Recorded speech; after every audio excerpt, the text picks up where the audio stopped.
kita dari Special Guest. Kali ini kita akan mendatangkan tamu yang sesuai dengan tema kita hari ini, yaitu kesenian. Jadi kita udah datangin tamu yang berkecimpung di dunia seni. Ada Adel sebagai penari dan Ardi sebagai pengamat seni. Kalian kabarnya gimana nih? Alhamdulillah sih baik ya. Sejauh ini. Kesibukan kalian berdua apa nih sekarang? Kalau gue sih lebih kayak buat mempersiapkan pameran gue aja sih. Kayak kemarin kan udah seni apa sih, karya gue udah mulai ditampilin, cuman emang ada beberapa kesalahan aja, jadi perlu di apa sih namanya, revisi ya gitu sih. Kalau gue lagi mempersiapkan untuk Lebaran Betawi ya, karena kan tanggal 22 Juni itu mau Lebaran Betawi, jadi persiapan sama juga ngajar sanggar untuk anak kecil aja sih kesibukan saat ini. Kali ini gue mau nanya nih Kak Ardi, saat lo stres tuh apa sih yang lo keluarin dari seni lukis? Kalau gue kalau lagi stres itu biasanya ya ide gue cuma buat lukis aja. Gue menumpahkan isi pikiran gue tuh buat kayak ngelukis, jadi biar gak stres banget sih. Jadi kesenangan sama kesedihan gue tuh gue lontarin aja sama lukisan gue, jadi ya hasilnya seperti yang orang-orang lihat saat ini gitu. Sejauh ini tuh lukisan apa aja sih yang lo suka dari hasil lukisan lo yang buat? Kalau yang gue suka ya dari pameran-pameran itu lukisannya Da Vinci sih. Jadi gue kayak pertama kali ngeliat kayak, wah, gue harus bisa nih bikin kayak gini. Maksudnya inspirasi gue tuh kayak gini loh buat bikin lukisan nih, harus kayak begitu maju. Inspirasi dari si Da Vinci itu ya. Iya. Terus selain lo menghasilkan lukisan, apalagi sih ide yang lo keluarin dari seni yang lo suka ini? Ide dari lukisan gue yang suka ini sih apa ya? Sebenarnya sih gue masih belum puas sih sama karya seni yang gue buat, karena beberapa dari seni gue tuh masih kurang serak aja gitu apa yang gue bikin.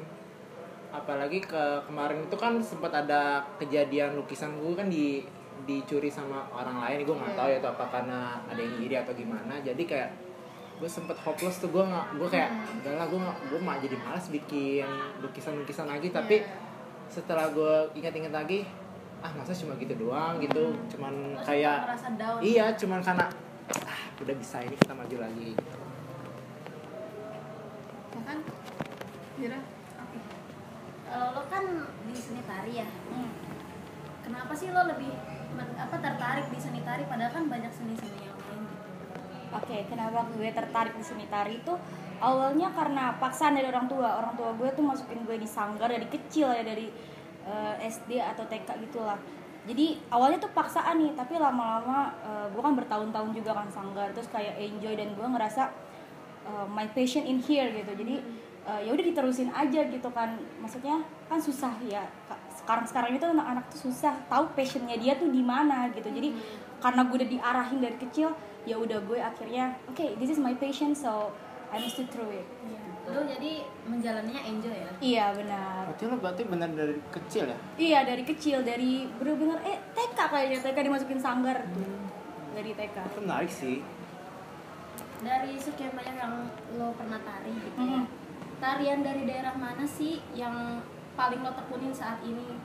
Oke, untuk yang tekunin sebenarnya dari berbagai daerah Indonesia dong tentunya. Cuman waktu awal gue masuk sanggar itu gue memang di spesialis Betawi gitu. Karena kan gue besar dan lahir di Jakarta gitu kan. Jadi kan sekeliling gue tuh budaya Betawi gitu ya. Jadi sanggar pun masuknya Betawi. Gue di Betawi itu waktu itu sanggar sekitar 1 tahunan lah lebih gitu, hampir 2 tahun. Terus lanjut juga di Bali, tapi di Bali itu sempet cuma 1 bulan. Terus habis gitu gue off, gue masuk ke SD. Di SD tuh gue belajar tari-tarian dari berbagai daerah, terutama kayak Sulawesi gitu-gitu, Kalimantan. Tapi nggak fokus di Betawi aja ya, waktu SD tuh lebih ke ya daerah-daerah Sumatera, Kalimantan sama Sulawesi aja sih gitu. Kenapa lo tertarik sama Betawi? Karena ya tadi gue bilang gue besar dan lahir di Betawi, jadi di mana gue tuh udah didoktrin gitu dari kecil, lo nih orang Betawi nih gitu. Jadi menguasai. Iya, menguasai Betawi. Dan karena kan ya namanya apa yang kita injak itu apa yang kita rasakan gitu kan. Nah jadi gue tinggal di Betawi, di Jakarta gitu, yang notabene kebudayaan itu kebudayaan Betawi di sekeliling gue, jadi ya udah didoktrin oke, Betawi yang paling dekat sama gue, jadi gue yang itu yang gue pelajarin. Sarah?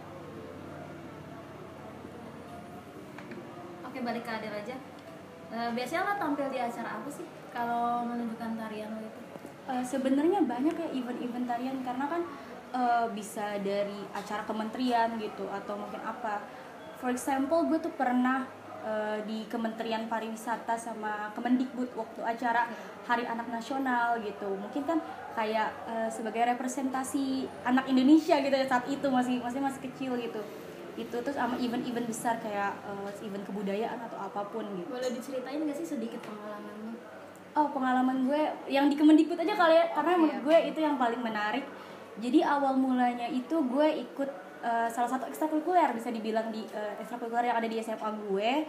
Terus abis gitu gue sering tampil tuh untuk sekolah, kayak misalnya kayak pensi gitu kan tuh orang. Berarti lo udah terlatih untuk tampil? Iya, karena memang kita emang pas masuk ekskul juga udah dibilangin nanti kalian bakal tampil gitu. Jadi harus siap ya. Iya, kan awalnya tuh tampil cuma ya di sekolah gitu, warga sekolah doang yang lihat, tiba-tiba dapat nih undangan. Itu kayak wah, dari siapa nih undangan? Ternyata pas baca Kementerian Pendidikan gitu kan, kayak wah seneng banget sih gitu bisa melebarkan sayap gitu di dunia tari. Akhirnya ya udah tuh latihan akhirnya tampil, dan beruntungnya juga semua berjalan dengan aman dan sukses gitu. Kayaknya itu salah satu pengalaman yang paling berkesan banget ya. Iya, karena kan gue tahu Kementerian Pendidikan itu adalah salah satu platform yang besar banget ya, dan maksudnya kesempatan emas lah buat gue gitu untuk bisa tampil di acara mereka. Iya, kayak Iya. siapa sih yang nggak tahu sama apa sih Kementerian, kayak iya. gitu. Masih kayak wah, ini nih Dan kesempatan positif baru, banget iya, kan. iya. Betul. Apa aja sih yang biasanya lo persiapkan sebelum lo tampil gitu? Mungkin ada persiapan khusus atau seperti apa gitu? Boleh iya. diceritain ke kita? Sebenarnya tuh mungkin orang tahu cuman aduh nari cuman ya udah tinggal gerak aja, ada music and anything else, tapi enggak, persiapannya tuh panjang, dimulai dari kita latihan, terus abis gitu diseleksi juga, kita tuh ada seleksi. Jadi ada seleksi? iya, jadi kan gue tuh satu ekskul itu ada sekitar 36 anak dari berbagai angkatan ya, dari kelas 10, 11, 12 gitu. Itu diseleksi tuh kira-kira mana nih yang paling bagus, karena kan Yang paling berpotensi ya? iya, potensi narinya itu karena kan beda-beda ya. Ada yang emang potensinya di Betawi, ada yang potensinya di Jawa atau di mana gitu. Dan waktu itu emang pengen menampilkan ini Betawi. Jadi gue dapet tuh, gue waktu itu bertiga. Duanya tuh teman gue, ada satu kakak kelas gue, satunya teman gue. Jadi kita total bertiga. Terus abis gitu latihan gitu. Terus harus udah wardrobe juga harus cepet ya, karena kita cuma kasih waktu 30 menit untuk wardrobe, makeup, and hairdo gitu. Jadi aduh harus cepet-cepet gitu. Tapi ya dibalik itu ada sesuatu yang terbayarkan gitu. Kita bangga udah bisa menampilkan semua jeripaya yang udah pernah kita lalui. Nah, hasil yang terbaik ya. Benar. Apa sih yang lo berpikir ini tuh sulit gitu untuk nggak semua orang bisa melakukan seperti lo?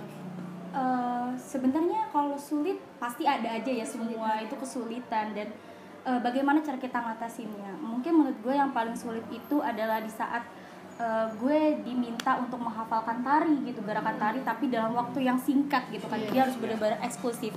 Belum lagi gue harus mikirin koreografi ataupun kayak masalah bentuknya gitu loh, formasinya kayak gimana, karena kan gue nggak nari sendiri nih, gue nari sama orang lain. Jadi gue harus bisa dapat momennya sama mereka, kekompakan sama mereka itu kayak gimana, terus formasi yang bagus menurut kita gimana, dengan gerakan-gerakan yang eksklusif tuh kayak gimana. Belum lagi juga dilihat sama banyak orang gitu kan, itu kan juga pressure buat kita. Tapi ya lama berjalannya waktu itu semua bisa teratasi sih.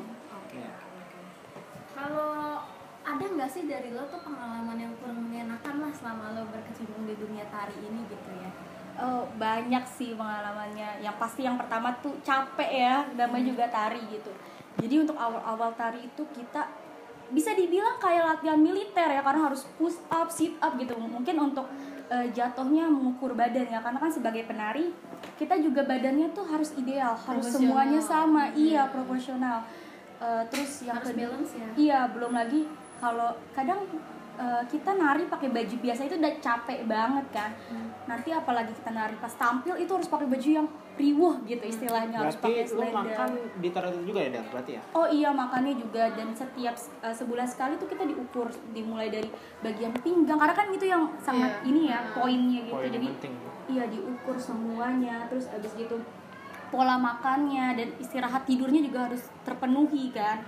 Terus waktu itu pernah ini cerita agak sebenarnya sakit sih ya, pas nari itu kita kan kalau pakai kain itu ada peniti-peniti gitu ya. Iya, yang harus di Terus waktu itu lagi nari, kan nari itu biasanya 3 menit 4 menit, pas di menit kedua akhir itu kayak hampir 3 menit penitinya tuh lepas, jadi ketancap ke sini.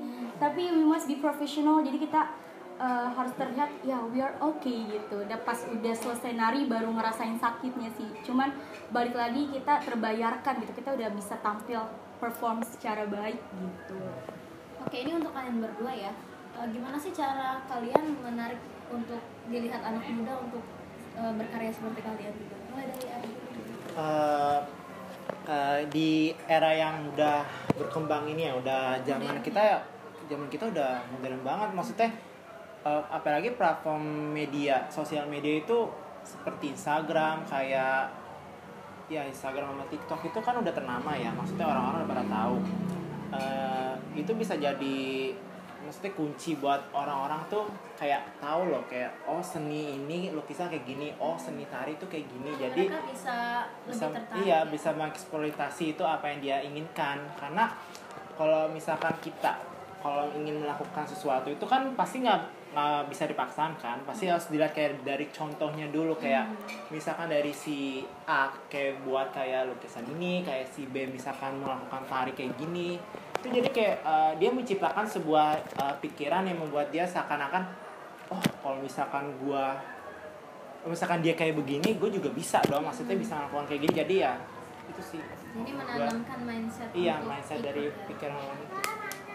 Kalau gue lebih ngelihat sebenarnya anak-anak muda sekarang tuh punya potensi yang besar-besar ya di bidang art, kayak lukis gitu ataupun kayak gue sebagai tari. Cuman yang di sini menjadi permasalahan adalah bagaimana kita mempromosikan itu kepada mereka gitu kan. Karena kan seperti kita tahu banyak banget kebudayaan-budayaan luar yang karena globalisasi ya udah masuk ke negara Masuk kita. semua. Iya, jadi susah untuk kita untuk mempromosikan. Mungkin menurut mereka kayak oh ini kebudayaannya tuh kuno atau gimana gitu ya kan. Akan kalah dengan kebudayaan-kebudayaan luar yang mungkin lebih menarik buat mereka. Tapi balik lagi gimana cara kita mengemas sesuatu itu menjadi sesuatu yang menarik buat mereka, sehingga mereka tuh tahu kalau mereka punya potensi juga nih di sini gitu, dan Dan mereka bisa tertarik mengembangkan. gitu ya. Iya benar, dan ya salah satunya yaitu platform seperti Instagram, TikTok itu kan adalah aplikasi-aplikasi yang sejauh ini digunakan oleh anak-anak kalangan remaja gitu. Jadi menurut gue Instagram sama TikTok itu adalah salah dua ya berarti platform yang bisa kami gunakan untuk mempromosikan itu. Apalagi faktor-faktor dukungan dari orang sekitar ya. Iya, Apalagi kan orang sekitar juga berpengaruh ya. orang-orang kita kan mulutnya agak itu ya, agak mungkin kurang Dianggap ramah ya. sebelah mata Iya, ya. mungkin mikirnya kayak ya lah kalau seni lukisan gini aja paling cuman segini aja. Tidak Tari menghasilkan iya tidak mungkin menghasilkan ya. kayak seni tari. Lu ngapain capek-capek kayak begini, lu gerak-gerak kayak gini, lu kayak ngelukis gini. Itu menurut gue sih omongan bullshit sih kalau kayak gitu. Karena mereka taunya gini loh, kerja itu ya lo kerja di kantoran, ngetik-ngetik depan komputer gitu aja kan ya. Monoton banget ya. Iya, monoton, padahal bisnis itu bisa dapet dari manapun gitu. Iya. Even dari kesenian lukis atau dari tari, you can have a money on there gitu. Jadi menurut gue sebenarnya kalau masalah penghasilan gitu itu sebenarnya bisa sekreatif apapun kalian, nggak harus di depan komputer aja sih gitu. Hal yang dianggap sepele malah itu kunci dari Iya. kesuksesan. Jadi unik ya. Iya, jadi unik. Iya. Gitu sih. Di era globalisasi sekarang banyak banget ya budaya asing yang gampang banget masuk ke Indonesia ini. Tapi itu banyak banget sih pro dan kontranya. Tapi menurut gue itu malah sesuatu yang bagus ya, karena budaya kita tuh bisa makin dikenal sama budaya asing lain, negara-negara asing yang lain, dan juga kita juga bisa mengkombinasikan budaya kita dan budaya asing biar masyarakat tuh lebih tertarik gitu sama kebudayaan kita, dan membuat mereka tuh pengen ikut juga gitu. Mungkin lebih berkembang aja ya budaya kita ini. lebih bisa dikembangkan gitu. Kalau menurut Adel gimana?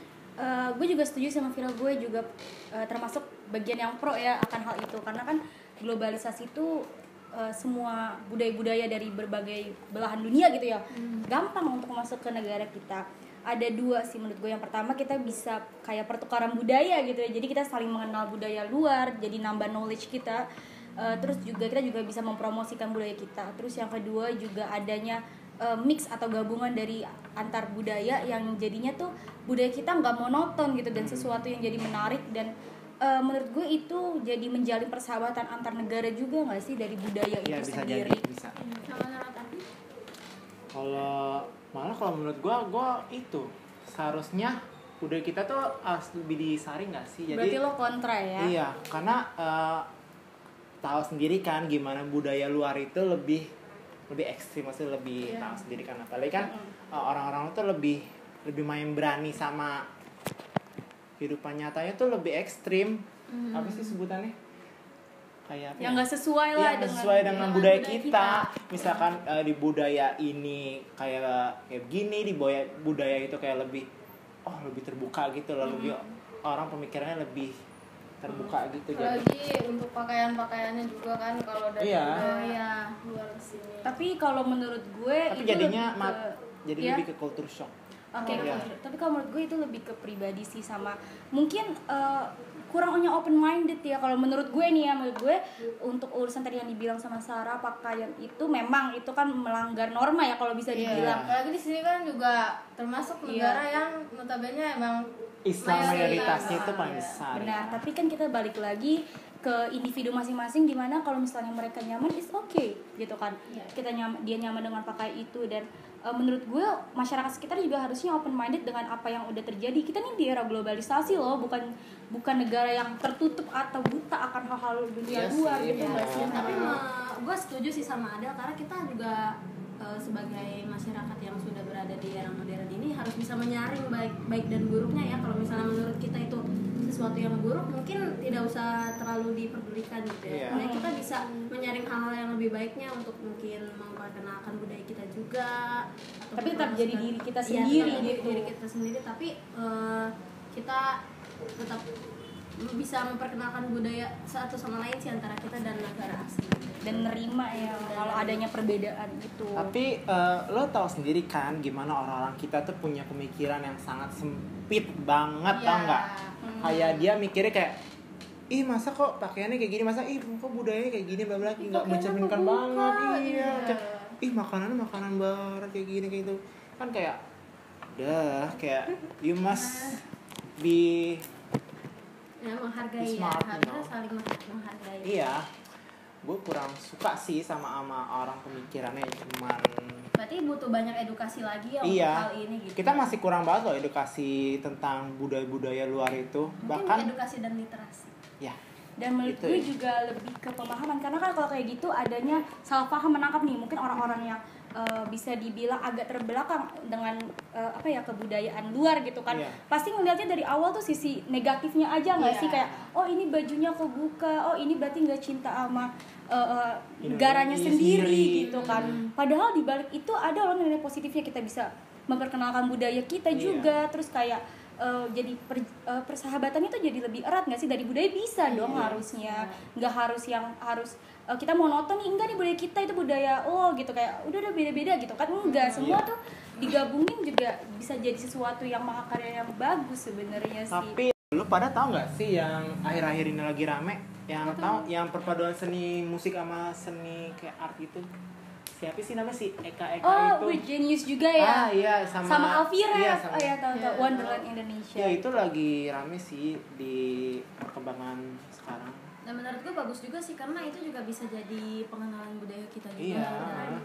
Dan orang luar juga gue dengar ya, dia juga suka sih sama karya-karya dari sini. EDM itu tau nggak? Dan dari masterpiece itu kita tahu nggak sih kalau kebudayaan kita tuh ternyata sekeren itu. Dan kita bisa berkembang sepesat itu gitu. Iya. Dan itu Visualnya tuh bagus banget sih. dan harus dicontoh sih sama anak-anak generasi zaman sekarang juga, biar bisa Apalagi- seperti itu gitu. Apalagi kita kan tau gak sih anak-anak modern tuh lebih kayak pemikiran udah lebih luas gitu, udah tahu. Iya. Internet kan udah lebih luas ya sekarang dibandingkan zaman dulu ya. Jadi mungkin udah tahu, oh jadi kayak begini, jadi kayak gini, jadi punya cipta memori yang bikin dia coba bikin kayak gini kali aja tercipta kayak gitu. Dan menurut gue itu kreatif banget nggak sih, jadi dia tergerak gitu. Iya. dia ngambil EDM itu yang maksudnya di modernnya gitu ya EDM-nya, tapi dia juga ngambil sisi kebudayaan Indonesianya buat jadi kulturnya gitu, terus kayak dipaduin jadi masterpiece yang the best banget dan apa ya namanya mengidentifikasikan ini nih Indonesia gitu. Iya, Menurut gue itu mengenal keren lebih banget jauh sih, lagi. dari lagu-lagunya. Walaupun dia memakai budaya luar negeri, tapi budaya kita tuh lebih ditonjolkan ya. Dia bisa mix and match-nya dia gitu. bisa membalancekan itu semua Menggabunginnya, ya. iya. Dan menurutku itu keren banget sih, dan itu bisa juga menarik anak-anak muda zaman sekarang untuk mengikuti jejak mereka juga. Sekarang Jadi nggak monoton ya. Iya. Sekarang juga banyak kok yang udah mulai mengikuti itu dari platform misalnya SoundCloud, terus ada dari Oh, iya. TikTok juga, Spotify di YouTube juga ya? banyak. Spotify juga udah banyak banget orang yang melakukan hal seperti itu. Menurut gue itu perkembangan yang sangat pesat banget sih buat negara kita yang mau menerima budaya lain juga dan di mix and match juga sama budaya kita. Itu menurut gue keren banget sih. Sama yang tren-tren TikTok yang apa sih, atasannya tuh lebih ke casual edgy tapi bawahnya tuh Oh ya, pakai itu stylenya tau ya, nggak iya, sih? Pakai itu. juga batik itu juga Iya, itu bagus bagus sih mix banget. and match-nya Berarti keren menyesuaikan. kita bisa tahu ya bahwa warga negara kita tuh punya potensi yang besar untuk memperkenalkan budaya kita gitu, Iya. tapi dengan cara mereka.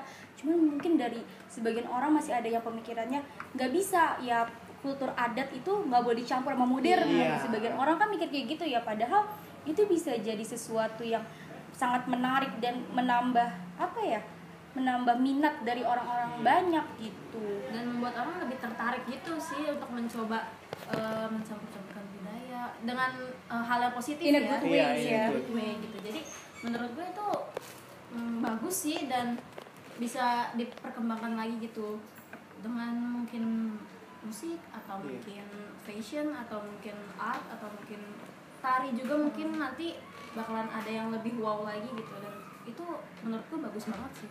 Tapi selain itu dari lagu itu juga dia ternyata ada seni artnya juga ya, seni dari lukisan juga. visualnya Iya. ya. Tahu nggak sih ya video klip yang Lati itu? Iya. Kan bisa dilihat kan ada di video klipnya itu kan ada yang cewek itu kan Yang lagi tenggelam iya gitu. lagi Ada tenggelam gitu. Iya, ada ada meaningful of them. ada maknanya tersendiri dari video tersebut sih.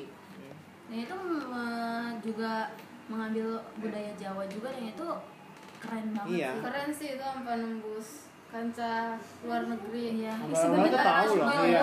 Contohnya tuh sebenarnya contoh kolaborasi antara budaya luar dan budaya kita tuh banyak. Dari makanan juga nggak sih, banyak juga sekarang restoran Korea atau restoran luar yang ada cita rasa Indonesia nih. Iya, bercampuran. Tahu KFC nggak sih sekarang tuh, kayak KFC atau McD kan ada tuh kayak sambal yang asli Ayam Indonesia. geprek, terasi. Iya. Dan Terasi, itu menurut banyak gue sih. menarik sih, karena orang-orang luar tuh nggak bisa nemuin di KFC atau McD manapun, cuma ada di Indonesia. Jadi gitu dia kan. juga mungkin bisa dengan rasa penasarannya itu mau datang ke Eksperimen Indonesia. juga kan. Bahkan seblak aja tuh bisa dari dari bercampur mancanegara, seblak rasa Korea, iya, gochujang, seblak varian pasta-pasta kayak gitu, kayak Dan dari menurutku Italia, tuh iya. bagus sih, jadi memperkenalkan kita juga kepada Iya. budaya luar In a ya. good ways tuh banyak ya kolaborasinya, tapi memang ya you know. Mungkin belum terlalu luas saja Iya. ya. A lot Kita of juga harus Indonesian lebih people. mengembangkannya lagi sih. Iya, masih baik a lot of Indonesian people yang mereka sih bahwa apa ya, kolaborasi itu cuma dari negatifnya aja, padahal banyak loh yang tadi Banyak kita sebutin ya, positifnya kok. musik, makanan itu banyak juga. Tapi kenapa mereka hanya fokus di kesalahan yang cuma satu atau dua aja, tapi jadi Iya. masalah yang sangat besar gitu, dan menutup kemungkinan kolaborasi yang jadi masterpiece itu gitu. Jadi kesimpulannya, budaya kita masih bisa berkolaborasi dengan budaya asing melalui mungkin dari film, fashion, food, musik, tari, lukis, dan yang Fashion. lain-lainnya. Karena kita juga masih ngelihat ya, soalnya Banyak potensi. banyak potensi yang masih belum mau berkembang gitu. Mungkin dari contoh-contoh yang sudah kami berikan itu bisa menjadi dorongan untuk anak muda zaman sekarang untuk bisa lagi memperlihatkan potensinya dan membuat karya-karya yang bagus banget untuk memperkenalkan budaya kita juga kepada orang asing gitu. Sekian dan terima kasih dari kami. Bye-bye.